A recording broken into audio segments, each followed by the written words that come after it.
오늘 정담은 교회 주일 예배 설교 말씀, 출애굽기 2장 말씀이 계속 생각이 나네요. 네, 저도요. 특히 그 바로의 끔찍한 명령 속에서도 생명을 지키려고 애썼던 새 여인 있잖아요. 그 이야기가 참 인상 깊었어요. 맞아요. 오늘 이 시간 그 설교 말씀 다시 한번 좀 되짚어보면서 우리가 한 주간 어떻게 살아가야 할지 그런 걸 좀 같이 나눠보면 좋겠어요. 네, 좋습니다.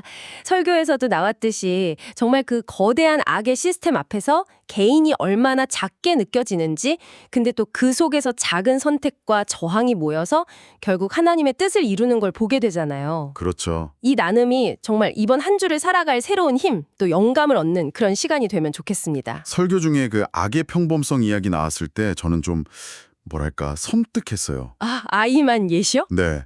그냥 특별히 악한 사람이 아니라도 그냥 생각 없이 명령 따르고 시대 흐름에 그냥 휩쓸리다 보면 나도 모르게 악에 동참하게 될 수 있다는 거잖아요. 그렇죠. 나는 그냥 시키는 대로 했다. 이게 진짜 무서운 말인 것 같아요. 맞아요. 변명이 될 수 없다는 거 꼭 기억해야 할 것 같아요. 네, 오늘날 우리 주변에도 그런 바로의 법 같은 것들이 참 많은 것 같아요.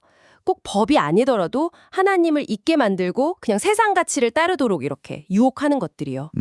그래서 중요한 게 스스로 하나님의 말씀을 기준으로 자꾸 생각하고 판단하는 힘, 이걸 기르는 게 정말 필요한 것 같아요. 여러분은 지난 한 주 혹은 오늘 하루 동안이라도 어떤 세상의 요구 앞에서 좀 고민하셨나요? 혹시 나도 모르게 그냥 따르려고 했던 그런 악의 평범한 질서는 없었는지 한번 돌아보면 좋겠습니다. 진짜 그런 절망적인 상황에서도 그 요게벳, 미리암, 또 바로의 딸 이 세 여인이 보여준 모습은 참 감동이었어요. 그렇죠. 특히 요게벳이 믿음으로 석 달을 버티고 마지막까지 그 갈대상자 역청이랑 나무진 발라서 준비한 그 모습이 참 네. 그리고 미리암도요, 멀리서 이렇게 지켜보면서 끝까지 포기 안 하고 기회를 엿봤잖아요. 그 인내심. 맞아요. 또 바로의 딸은 자기 아버지 명령인데도 아기를 보고 그 불쌍히 여기는 마음을 외면하지 않았다는 거. 네. 거창하진 않지만 각자 자기 자리에서 할 수 있는 최선의 저항이었던 거죠. 맞아요. 이분들 저항 방식이 다 다르긴 했지만 공통점은 결국 그거잖아요. 생명을 살리는 편에 섰다는 거. 그렇죠. 우리도 엄청난 일을 하기는 어려울지 몰라요. 하지만 설교 말씀처럼 그냥 정직하게 보고서 쓰는 거, 불이한 이익 같은 거 거절하는 거, 네. 아니면 그냥 소외된 이웃에게 말 한마디라도 건네는 거, 또 말씀으로 자녀를 양육하려고 애쓰는 거, 이런 것들이요. 여러분 각자의 자리에서 할 수 있는 그런 작은 저항은 뭐가 있을까요? 여러분의 갈대 상자는 무엇이 될 수 있을지 한번 생각해 보면 좋겠습니다. 근데 진짜 놀라운 건 인간의 그런 악한 계획 속에서도 하나님은 결국 당신의 뜻을 이루신다는 거였어요. 네, 맞아요. 그 갈대상자를 뜻하는 히브리어 테바가 노아의 방주에도 쓰였다는 그거 듣고 좀 소름 돋았어요. 저도요. 그 연결점이 참. 로 모세 양육비를 주고 심지어 친어머니가 키우게 하신 거. 그러니까요. 바로의 딸은 자기도 모르게 그 구원 계획의 일부가 된 거잖아요. 네. 모세 이름의 뜻도 그렇고. 와, 이건 정말 하나님의 유머 같기도 하고 역설적이면서도 그 주권이 얼마나 큰지 다시 한번 느끼게 되더라고요. 정말 그렇죠. 사람의 마음에는 많은 계획이 있어도 오직 여호와의 뜻만이 완전히 서리라.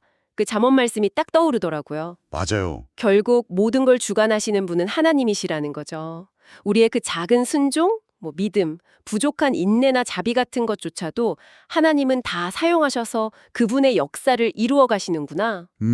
그러니까 우리의 노력이 너무 작아 보이고 이거 해서 뭐하나 싶을 때, 그럴 때 이 하나님의 주권을 기억하는 게 정말 큰 힘이 될 것 같아요. 네, 오늘 이렇게 말씀 나누면서 정말 그냥 무감각한 톱니바퀴처럼 살 게 아니라 정말 깨어있는 하나님의 사람으로 살아야겠다. 이런 다짐을 다시 하게 되네요. 네, 좋습니다. 절망 속에서도 믿음으로 행동했던 그 여인들처럼 저도 제자리에서 할 수 있는 일을 찾아야겠어요. 네. 그럼 이제 우리 나눔을 마무리하면서 각자에게 한번 도전해보면 어떨까요? 도전이요? 네.